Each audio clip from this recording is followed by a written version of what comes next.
আপনি কি কখনো ভেবে দেখেছেন আমাদের মুখ থেকে বের হওয়া একটি ছোট্ট শব্দ আমাদের ভাগ্য বদলে দিতে পারে? এমন অনেক কথা আমরা প্রতিদিন বলি, যেমন আমার কপালটাই খারাপ, এই দোয়াটা কাজ করে না, ও মাই গড, হোয়াট দ্য হেল। আমরা ভাবি এগুলো সাধারণ কথা, কিন্তু ইসলামে এই কথাগুলোর কিছু হারাম, কিছু শিরক, আবার কিছু ঈমান নষ্টকারী। আল্লাহ তাআলা বলেছেন কুরআনে, মানুষের মুখ থেকে যে শব্দ বের হয় তার কাছে একজন পর্যবেক্ষক ফেরেশতা থাকে যে তা লিখে রাখে। সূরা কফে 18। তাই আজকের ভিডিওতে জেনে নিন কোন কথাগুলো বলা হারাম অথচ আমরা অজান্তে প্রতিদিন বলি। দেখুন ভিডিওটি শেষ পর্যন্ত, হয়তো একটিমাত্র কথাই আপনাকে জাহান্নাম থেকে বাঁচাতে পারে। শুরু করা যাক। 1। অনেক মানুষ হতাশায় বলে থাকে, আমার কপালটাই খারাপ। এই কথায় আল্লাহর তাকদিরের উপর অভিযোগ করা হয়। ইসলাম বলে, যা ঘটে সবই আল্লাহর ইচ্ছায়।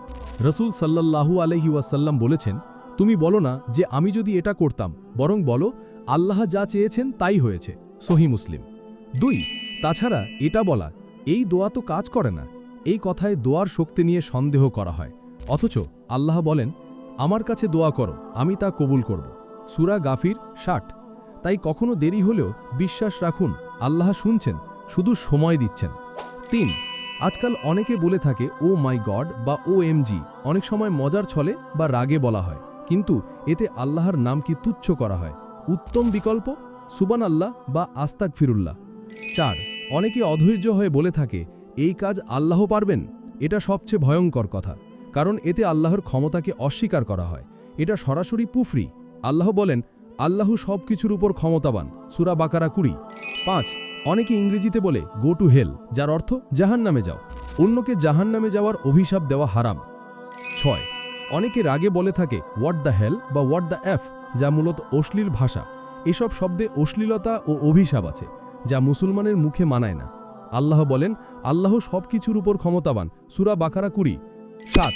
মানুষ রাগে বা মজার ছলে বলে থাকে, ওই লোকটা তো জাহান্নামী বা তুই জাহান্নামে যাবি। আমরা কারুর অন্তরের বিচার জানি না।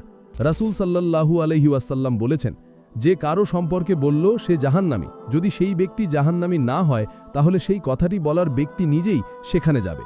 সহিহ Bukhari. 8। I swear two god, যা মূলত আল্লাহকে নিয়ে শপথ করা। যদি সত্য না হয় তাহলে এটি বড় গুনাহ। 9। ড্যাম বা ড্যামেট, অর্থ ধ্বংস হোক, এটি অভিশাপের মতো কথা, ইসলাম নিরুৎসাহিত করেছে। 10। আমার জীবন শেষ, আল্লাহ বুঝেন না আমাকে। আল্লাহর রহমত থেকে নিরাশ হওয়া বড় গুনাহ। আল্লাহ বলেন, আল্লাহর রহমত থেকে নিরাশ হয় না, শুধু কাফেররাই নিরাশ হয়। সূরা ইউসুফের 87। প্রতিটির অর্থ ইসলামী দৃষ্টিকোণ এবং বিকল্প শব্দ, যেমন সুবহানাল্লাহ, আলহামদুলিল্লাহ, আস্তাগফিরুল্লাহ। আল্লাহ আমাদের মুখে একটি ছোট্ট জিহ্বা দিয়েছেন, কিন্তু সেই জিহ্বাই হয়তো আমাদের জান্নাতের টিকিট, আবার হতে পারে জাহান্নামের পথ। তাই আসুন আমরা মুখকে পবিত্র রাখি, আল্লাহর নাম জপে জীবন সাজাই, আর জিহ্বাকে ব্যবহার করি শুধু কল্যাণের জন্য। যদি ভিডিওটা দেখে কোনো উপকার হয় তো লাইক ও সাবস্ক্রাইব করুন, এবং কিছু বলতে চাইলে কমেন্ট করবেন।